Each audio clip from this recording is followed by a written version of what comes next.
Gold, trusted gold buyers. మీరు తాకట్టు పెట్టిన బంగారాన్ని విడిపించి ఈ రోజు ఉన్న మార్కెట్ ధరకు కొనబడను.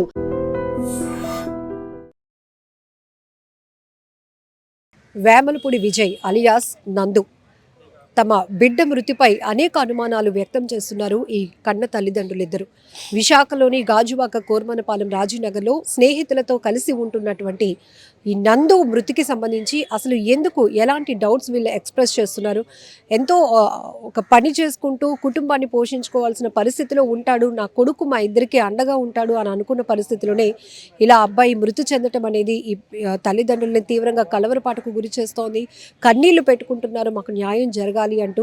అసలు వీళ్ళకి వ్యక్తమవుతున్నటువంటి ఆ అనుమానాలు ఏంటి అడిగి తెలుసుకుందాం. అమ్మ, మీ పేరు తల్లి? పేరు యమలపూడి ఈశ్వర్ అండి. ఏ ఊరమ్మ మీది? పెద్ద జడుమూరు గ్రామం. ఓకే. పాడేరు జీకవీధి మండలం. ఏమైంది, ఏం జరిగింది? ఏం జరిగిందంటే ఇప్పుడు వాటర్ ఫాల్స్ సర్వీస్ సెంటర్కి వచ్చాడు మా అబ్బాయి. పోయిన నెలలో వచ్చాడు. నెల 15 రోజులు అవ్వింది. నెల పూర్తయి 15 రోజులు అవ్వింది. అయితే ఒక అమ్మాయిని ఇష్టపడ్డాడు. ఇష్టపడిన తర్వాత అమ్మాయికి ఏటి కావాలంటే అది కొనిపెట్టాడు, అన్నీ చేశాడు. ఎగ్జామ్ టైంలో ఫీజు కట్టడానికి అమౌంట్ కావాలనుకున్నా, సెల్ ఫోన్ లేదంటే సెల్ ఫోను, బట్టలు లేవంటే బట్టలు, అన్నీ చేశాడు. బాగానే ఉంది, సరదాగా ఉండింది, అన్నీ చేసింది. ఇంటికైతే మాకైతే ఇప్పటికి మేము అమ్మాయికి చూడలేదు, ఫోటోలోనే ఫోన్లోనే మాట్లాడడం. అయితే అన్నీ అయిపోయిన తర్వాత ఆవిడకి ఒక మేనబాబు ఉన్నాడని సంగతి మాకు తెలీదు, మా పిల్లడికి కూడా తెలీదు. అయితే మా బావగారు ఇబ్బంది పెట్టడము, మొత్తం కలిసి నాకు పని కావాలని ఆ లక్కన ఆ అమ్మాయి వచ్చింది ఇక్కడికి. వచ్చిన తర్వాత మరి ఏమైందో తెలీదు. వీళ్ళు పనిచేసే షెడ్లో ఉండడానికి ఆడపిల్లలకి ఎందుకు బాబు తీసుకొచ్చామని వాంటూ తిట్టాడని పైన ఇక్కడ రూమ్ తీసుకొని ఉండంటే వాళ్ళు పని కోసం వచ్చారు సారు అనేసి అంటే, సరేలేండి సార్ అయితే బయట ఉంటాం మేము అనేసి బయటకు వెళ్ళిపోయి రూమ్ తీసుకొని ఆవిడే డబ్బులు 7,000 రూపాయలు, 3,000 రూపాయలు ముందు 7,000 రూపాయలు అడ్వాన్స్ ఇచ్చి రూమ్ తీశారు. రూమ్ తీసిన తర్వాత ఆ రూమ్కి వీళ్ళు ముగ్గురు కలిసి వెళ్ళిన తర్వాత వాళ్ళ బావగారు ఇంటర్ అవ్వారు. ఇప్పుడు ఆ అమ్మాయి నందు ఇష్టపడే అమ్మాయిను, ఆ అమ్మాయి వాళ్ళ అక్క, వాళ్ళ మేనబావ. ఆ బావ ఏం చేశాడంటే, ఇప్పుడు వీడు ఇష్టపడే అమ్మాయికి, నేను ఇష్టపడే అమ్మాయికి మీ బావకి ఎందుకు రప్పెట్టావు, మీ బావని చేసుకుంటానని నువ్వెందుకు అంటున్నావు ఇప్పుడు అని అంటే, మరి వాళ్ళు ఈ అమ్మాయికి వాళ్ళ బావగారు భయపెట్టాడు. భయపెట్టిన తర్వాత మారిపోయి ముగ్గురు కలిసి నా కొడుకుని చంపేశారు. ఎక్కడ ఇప్పుడు వాళ్ళు ఉంటున్న దగ్గరికి మీ అబ్బాయి వెళ్ళాడా నందు? రూమ్ తీయమని మా అబ్బాయికే చెప్పారు. వాళ్ళు చెప్పారు, రూమ్ తీసుకున్నారు. రూమ్ తీసుకొని నలుగురు ఉన్నారు బాగానే. 5 రోజుల నుండి బయట ఉన్నారు. బయట ఉండి నిన్న మార్నింగ్ మాకు ఫోన్ చేశారు. ఎలా ఉంది మీ అబ్బాయి? మీరు చూసినప్పటికి చూసారా మీ అబ్బాయి? ఇప్పుడు వచ్చి చూడలేదు మేడం, నా కొడుక్కి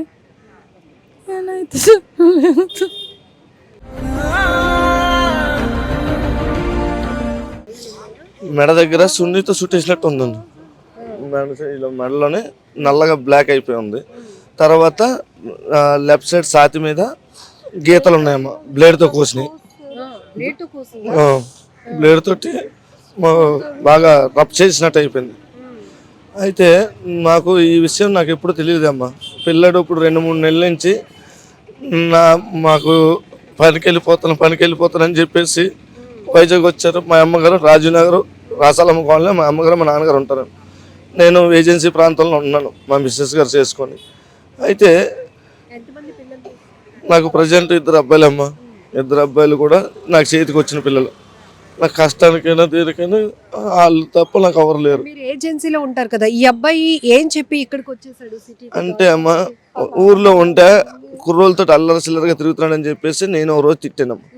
తిట్టిన తర్వాత మా ఇక్కడికి వైజాగ్ అత్తమల్ల నానమ్మ వాళ్ళ ఇంటికి వచ్చేస్తుంటాడు. వచ్చిన తర్వాత సరదాగా ఇక్కడ ఉన్న ఫ్రెండ్స్ తోటి కూర్చుంటే వాళ్ళు అన్నారట, అదే ఇక్కడ ఖాళీగా ఉండడం కుదరదు, ఏదో పని ఉంటే చూసుకుందాం అని అంటే వెల్డింగ్ షాప్లోకి వెళ్తానన్నాడు. వెల్డింగ్ షాప్కి నాకు నచ్చదని చెప్పేసి వాటర్ ప్లాంటేషన్కి వెళ్ళిపోయాం. అయితే గత 2 నెలల నుంచి బాగానే డ్యూటీ చేసుకుంటున్నాడు, అంతా బాగుంది. ఈ అమ్మాయితో ఎఫ్ఐఆర్ ఎప్పుడయ్యిందో మాకు తెలదు. నాకు నిన్న ఉదయాన్న ఫోన్ చేసి మా పెద్ద అబ్బాయికి ఫోన్ చేసి అమ్మకు నాన్నకి ఈ ఫోన్ ఇవ్వంటే నాకు ఇచ్చారు. ఇచ్చిన తర్వాత మాట్లాడింది. ఏరా అన్నాను అంటే ఏడుస్తున్నాడు. ఏడుస్తుంటే ఏమైంది అన్న అంటే నాకు భయం వేస్తుంది అన్న అన్నాడు. ఏం బాబు అన్నాను అంటే లేదు నాన్న, ఆ అమ్మాయి నాకు ఇష్టపడట్లేదు, ఇష్టం లేదంటుంది, వాళ్ళ మేనభావము నాకు బెదిరిస్తున్నాడు అంది. బెదిరించటం ఏంట్రా, నీకెందుకు బెదిరిస్తారు, నువ్వేం సంవత్సరాల కొలది ఏం లవ్ చేయలేదు కదా, నువ్వు లవ్ చేసేవంటే పోనీ అలాగే అనుకుందాం, నిన్న కాక మొన్నే కదా నువ్వు పరిచయం అయ్యో. ఇప్పుడు ఈ అమ్మాయి ఎక్కడమ్మా, ఏ ఊరు? మా ఊరు పక్కన చింతపల్లి పక్కన అండి, పాడేరులో జీమాడుగులు అన్నవరం, అక్కడ లోతుగడ్డ అన్నవరం, లోతుగడ్డ అన్నవరం. లోతుగడ్డ అన్నవరం లోపల మా ఊరు. అయితే నేను అన్నాను, అయితే అమ్మాయికి ఇవ్వు ఫోన్ అని చెప్పానండి. అమ్మాయికి ఇచ్చాడు. ఇచ్చిన తర్వాత ఏమ్మా మా అబ్బాయి ఇష్టం ఉన్నాడా లేదా అని అడిగాను.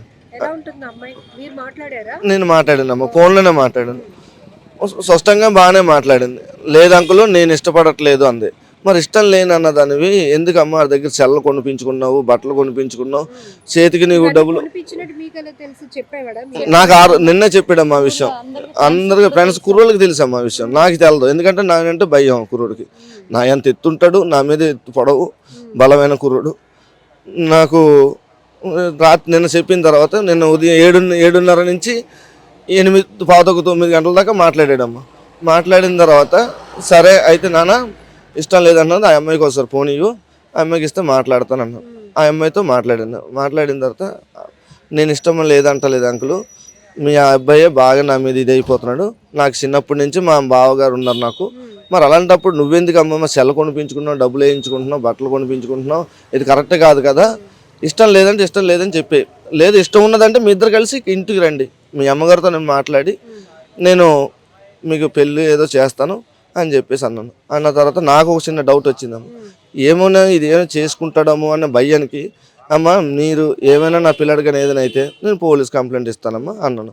అనేసిన తర్వాత నేను మా అబ్బాయికి తీసుకొని ఫోను ఇస్తుంది. నేను ఇంకొకటి అన్నాను, అయ్యా నేను వస్తానంటారా ఇప్పుడు బయలుదేరుతాను, లేదు అంటే రేపు కానీ ఎల్లుటి కానీ వస్తానులే బాబు అని అన్నాను నేను. అంటే ఆవిడ అమ్మాయి కట్ చేసిందండి ఫోన్.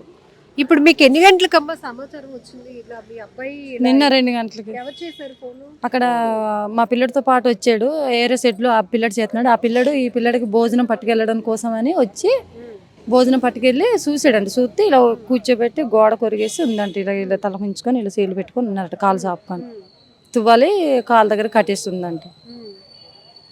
కాలు 2 తువాలుతో కట్టేశారు. కట్టేసి ఇలా నొక్కు పెట్టి ఇలా గట్టిగా ఈ సున్ని ఇలా వెళ్ళి చంపేశారమ్మ. చేసింది అయితే ఇంకా 3 చేస్తారు నా పిల్లడికి. ఇప్పుడు ఆ ఫ్రెండ్ వచ్చి అడిగినప్పుడు వాళ్ళు ఏం చెప్పారు? లేరు, వెళ్ళిపోయారు, ఎవ్వరు లేరు. రూమ్ రెంట్ డబ్బులు ఉన్న మిగతా 3,000 కట్టేసి, ఫస్ట్ 7,000 ఇచ్చారు, తర్వాత 3,000 కట్టేసి వెంటనే వాళ్ళు వెళ్ళిపోయారంట, తలుపు తీరేసి. అవును నందు రాలేదుండు నా దగ్గరికి, ఎందుకు బామ్మర్ది రాలేదుండు, పాపం భోజనం ఏం చేసాడో లేదో, నిన్న నైట్ గొడవ అయింది, ఏమైందో ఏటో, నేను పొద్దులేసి వెళ్ళలేదు అని కరెక్ట్ 2 గంటలకు భోజనానికి ఇడిచిపెట్టిన తర్వాత పిల్లడు భోజనం పట్టుకొని వెళ్ళి చూస్తే ఇలా తలుపు దగ్గర చూస్తే, ఏరా కూర్చున్నావు, వెయిటింగ్ చేస్తున్నావా, లేగలేగా అనేసి అన్నాడు. ఎవరు లేరని సరదాగా ఉంటారు ఇద్దరు, సొంత మా చిన్న వాళ్ళ అబ్బాయి కూడా తమ్ముడు అనుకున్నాడు. తీరం చూసి బాబు అని ఇలా చేయి టచ్ చేశాడట, ఇలా అయిపోయాడు. అంటే ఇలా చేయితాడు, మళ్ళీ జబ్బగడు కూడా ఇలా అయిపోయి గవ్వాలు వాటర్ తెచ్చి మొహం కొట్టినా సురుకాలేదు. అయితే అప్పుడు వెంటనే ముక్కుదారి చేయడితే ప్రాణం పోయింది. బాబు ఏమైపోయిందో ఏటని వెంటనే మళ్ళీ సెట్ దగ్గర పారిపోయి, ఆ సెట్ దగ్గర ఇంకో కుర్రోడికి రమ్మని చెప్పి, అప్పుడు ఆ పిల్లడి దగ్గర ఈ పిల్లడి దగ్గర ఫోన్ లేదు, ఈ ఫోన్ తీసుకొని ఆ ఇద్దరు కలిసి అప్పుడు ఫోన్ చేశారు మాకు 2 గంటలకి. సంసారం జరిగిన తర్వాత వాళ్ళకి అమ్మాయికి కానీ వాళ్ళకి ఎవరికైనా కాల్ చేస్తే వాళ్ళ ఫోన్ మాట్లాడుతూ స్విచ్ ఆపేశారు. ఈ పిల్లడి ఫోన్ కూడా పట్టిపోయారు, సిమ్ము బయట పారేశారు. ఈ పిల్లడి ఫోను పట్టిపోయారు, సిమ్ము బయట తలుపు దగ్గర పారేసిపోయారు. ఇప్పుడు ఇద్దరు మీ అబ్బాయిది అమ్మాయిది వయసు ఒకటే ఉంటుందా? లేదమ్మా, మా అబ్బాయిది 18 సంవత్సరాలు, ఆ అమ్మాయిది 23 సంవత్సరాలు. 23 సంవత్సరాలు ఏజ్. అయితే అమ్మాయి నాసుకు కొద్దిగా కురసగా కనబడుతుంది, మా అబ్బాయి హైట్ ఎక్కువ, హైట్ బలమైన మనిషి. నేనే ఇంకా కుర్రలా ఉంటాను ఆ పిల్లడి దగ్గర, అంత ఎత్తులో ఉంటాడు. అమ్మ తల్లి ఇప్పుడు కొడుకును పోగొట్టుకున్నటువంటి బాధలు మీరు ఉన్నారు, ఏం న్యాయం కోరుతున్నారు మీరు? మాకు ఏ న్యాయం అయినా సరే ప్రాణానికి ప్రాణం కావాలి సార్ మేడం, మాకు ప్రాణానికి ప్రాణం కావాలి. నా కోరిక అయితే అదే ఉంది, నాకు డబ్బు సహాయం వద్దు, ఈ సహాయం వద్దు, ఏ సహాయం వద్దు, నాకు ఆ ప్రాణానికి ప్రాణం. ఆ తీసిన ఓడికినా ఆ తీసిన నమ్మక ద్రోహం చేసిన దానికి ప్రాణం తీసేయాల, అవసరమైతే నేనే తీసేస్తాను ఆవిడకి ఇద్దరికి. తల్లి మీరు చెప్పండి, ఇప్పుడు ఆ అమ్మాయి అంటుంది కదా నాకు ఇష్టం లేదు, మీ అబ్బాయి వెంట పడుతున్నాడు అని. ఇష్టం లేదు అన్న కారణం కూడా ఉంది మేడం, ఎందుకంటే ఇతను భయపెట్టాడు, బావగారు భయపెట్టిన రూపంగా ఆవిడ కొనిపించుకోకూడదు కదా, అది మళ్ళీ పని చూడు అనేసి బావగారిని అక్కగారిని ఇక్కడ తీసుకురాకూడదు కదా, రూమ్ చూడని చెప్పకూడదు కదండి. ఇలా చేశారంటే కావాలని రూమ్ తీయించి అన్ని చేసి వీళ్ళు 3 కలిసి చంపేద్దామని చేద్దామని వచ్చారు, ప్లాన్ ప్రకారంగా చేశారు మేడం. నాకైతే 2 వ్యక్తులు కావాలా, ఆ ఇద్దరు వాళ్ళ ముగ్గురు ఈ ఒక్కరితో వస్తే వాళ్ళిద్దరు కూడా వస్తారు. వాళ్ళ బావ వస్తాడు, వాళ్ళ అక్క వస్తుంది, ఆ పిల్ల కూడా వస్తుంది కదా. ఇచ్చారు, తీసుకున్నారు. ఇక్కడ నుండి మాకు జీకే వీధి ఎంటర్ అయింది అనుకో, జీకే వీధి నుండి అక్కడికి వెళ్తారు మేడం. వాళ్ళకి మేటన్నది వస్తారు. మేము బాడీని తీసుకెళ్ళిన దాన సమాధి అయితే మేము చెయ్యం. డైరెక్ట్ అవసరం అయితే వాళ్ళ ఊరు తీసుకెళ్ళిపోయి వాళ్ళ ఇంటి ముందాల పెట్టి వాళ్ళకి పెడతాం. అమ్మాయి వాళ్ళ ఇంటి ముందు. నేనైతే అదే చేద్దాం అనుకుంటున్నాను మేడం. మళ్ళీ ఇలాంటివి ఈ మధ్య జరుగుతూనే ఉన్నాయి. మీరు కూడా తల్లిదండ్రులుగా బిడ్డను కోల్పోయిన బాధలో ఉన్నారు. ప్రేమ అది ఎలా ఎప్పుడు వస్తుందో తెలియదు. కొంతమంది సెటిల్ అయ్యి చక్కగా పెళ్లి చేసుకొని జీవితాన్ని రన్ చేస్తుంటే, కొంతమంది ఆ పేరుతోని మోసపోతున్నారు. అందులో మీ అబ్బాయి ఒకడు ఇప్పుడు ఏకంగా ప్రాణాలే పోయాయి. ఇప్పుడు సపోజ్ ఉదాహరణంగా అబ్బాయిని ప్రేమించారు మీరు, మీ బావగారు ఉన్నారన్న సంగతి అబ్బాయికి తెలియదు. అబ్బాయి వల్ల మీరు ఎంతో సుఖపడ్డారు. 1-2 నెలలు, ఒక్క 3 నెలలకే మీకు విషయం అయిపోయి అబ్బాయి బావ వైపు మీరు వెళ్ళిపోతారా చెప్పండి మేడం? వెళ్ళిపోతారా? వెళ్ళరు కదా. పోనీలే, ఇప్పుడు వచ్చారు, ఇదిగో మా బావ ఒప్పుకోట్లేదు నందు, మనం విడిపోదాం. అలాగే ఎంతమంది లేరు మేడం. భర్త భార్యలు జీవించిన వాళ్ళు, పిల్లలు కనుక్కున్న వాళ్ళే విడిపోతున్నారు. కడుపుతో ఉన్న వాళ్ళు కూడా, కడుపు అబర్షన్ చేయించుకున్న వాళ్ళు కూడా ఉన్నారు. లేరనక్కర్లేదు కదా మేడం. నా పిల్లడికి చంపేయడం ఎందుకు? కొట్టేసి 2 దెబ్బలు. ఇదిగో నేను మాట్లాడాను, మా ఆయన మాట్లాడారు, వాళ్ళ అక్క మాట్లాడింది. ఆ ఎదవ మాట్లాడలేదు నాతోటి, ఆ పనికి మళ్ళీ ఎదవా నాతో మాట్లాడలేదు. మాట్లాడిపోతే వాళ్ళు మాట్లాడారు, ఇలా అంటున్నారు, ఇది గొడవ ఇలా ఉంది. మేమైతే గొడవ అవ్వడం అయితే మేము వెళ్ళిపోతున్నాం, మా జోలికి రావద్దని, మా చెల్లి జోలికి రావద్దని చెప్పండి మీరు అని ఒక విషయం అడగాలి కదా. లేకపోతే మీరు రండి ఇక్కడ ఏటన్నది గొడవ మాట్లాడదాం అనేది చెప్పాలి కదా మేడం. గాయాలు ఇవన్నీ నేను చూడలేదు మేడం, నాకు పంపించలేదు, నేను చూడలేదు మేడం. ఇక్కడైతే మచ్చు ఫోటోలో ఉంది, నేను చూసాను, సెల్లో చూసాను. మా అబ్బాయి అయితే మీరు ఇలా ఉన్నారు, ఇతను ఇలా ఉన్నారు, ఈ నలుగురిని ఒక చేతటి ఇలా తోస్తే అలా పడిపోతారు. అంత బలమస్తుడు, పర్సనాలిటీ. వయసు చూస్తే చిన్న 2007 పుట్టాడు అబ్బాయి. ఆధార్ కార్డులో 2004 అని ఉంది. నా ఊర్లో గొడవ మనిషి కాదమ్మా నా పిల్లలు. ఎవరు కష్టం వచ్చినా, ఏ సావులు వచ్చినా నా పిల్లలు తప్ప ఎవరు వెళ్ళరమ్మా. నాకు నా కొడుకు దూరం చేసి నాకు న్యాయం కావాలమ్మా. నాకు ఎటువంటి న్యాయం చేస్తారో మీ మీడియా వల్లే నాకు తెలియపరచాలమ్మా. అంతే. నాకు చెట్టు అంత కొడుకులమ్మా. నాకు ఒక కొడుకు అయిపోయాడు. నాకు ఎటు ఆధారం లేదు. ఇక్కడ ఈ ఘటన చూస్తుంటేనే చాలా బాధేస్తోంది. ఎందుకంటే పిల్లల్ని పోగొట్టుకుంటున్న తల్లిదండ్రులకే తెలుసు ఆ బాధ, ఆ కడుపు కోత ఎలా ఉంటుందో. టీనేజర్స్ పదే మీకు చెప్తుంది కూడా ఒకటే, ఎవరు ముక్కు ముఖం తెలియలేని వాళ్ళని నమ్మి వెళ్ళిపోతున్నారు. ప్రేమించేస్తున్నాము, వాళ్ళ కోసం ప్రాణాలైనా ఇచ్చేస్తాము అంటున్నారు. ఆ ప్రాణాలు ఇవ్వడానికి సిద్ధపడినంత ప్రేమ మీలో ఉన్నప్పుడు మీరు వెంట పడుతున్న, మీరు ప్రేమిస్తున్న వాళ్ళు, అది మగ అయినొచ్చు, ఆడవచ్చు, ఎలాంటి వాళ్ళు అనేది మీరు తెలుసుకోగలుగుతున్నారా? అసలు వాళ్ళని నమ్మి వెళ్ళిపోతున్నప్పుడు మీ ప్రాణాలకు రక్షణ ఉందా లేదా అనే ఆలోచన మీకు వస్తుందా? మీకేమైనా జరిగితే తల్లిదండ్రులు ఎంత విలవిలలాడిపోతారో కనీసం అర్థమవుతోందా? ఇప్పుడు ఏజెన్సీకి చెందిన ఈ కన్న తల్లిదండ్రులు ఇద్దరు కూడా కన్నీళ్లతో వేడుకుంటున్నది అదే.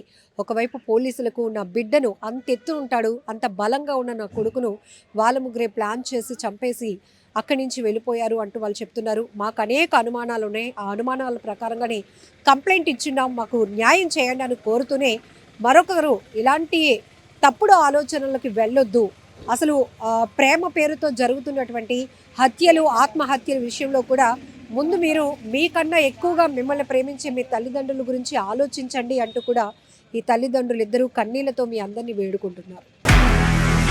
నిజంగా ప్రస్తుతం ఉన్నటువంటి సమాజం దేనికి ప్రయారిటీ ఇస్తుంది? ఆర్థిక సంబంధాల చుట్టూ మాత్రమే తిరుగుతుంది. మళ్ళీ ఎన్నికలంగానే చాలా విరక్తి కలుగుతాను. మంచి అనిపిస్తుంది కదా, లేడీస్ కూడా ఛాలెంజింగ్ జాబ్స్ చేసినప్పుడు చాలా బాగుంటది. ట్రాఫిక్ అసిస్టెంట్స్ గా నియమించిన ట్రాన్స్జెండర్స్ అందరితో సాల్యూట్ చేయించుకుంటున్నారు. ఫుడ్ డెలివరీ ఇవ్వటానికి వెళ్ళినటువంటి డెలివరీ బాయ్ అనిల్ పై కళ్ళ ముందు